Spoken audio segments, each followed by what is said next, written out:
I was taught a great lesson once when I was on a trip to Denmark with President Kimball and President Packer. In between meetings, President Kimball came to us and said, "There's something in Denmark I want to show you." And he invited us to go with him to a little chapel. As we entered the chapel, we immediately recognized Thorvaldsen's beautiful Christus. And around the sides, Thorvaldsen had carved each of the original 12 apostles. President Kimball said, "I want you to come over here." And he had all of us stand in front of Peter. And he said, "What is in Peter's hands?" And of course we responded, "He's holding keys." And President Kimball said, "That's right. The Savior gave him the keys to preside over the church after he had departed from the earth."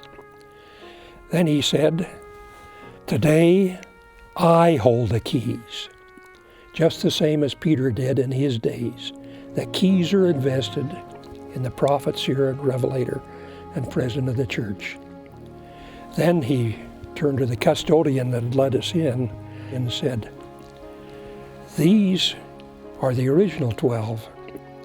Then he pointed to President Packer and me and said, "These are the modern apostles today. They hold the keys the same as the 12 apostles did in the Savior's day."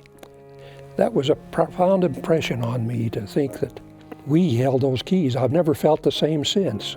I've never felt worthy of the keys I hold, and always trying to strive to live up to that which the Lord has blessed us with.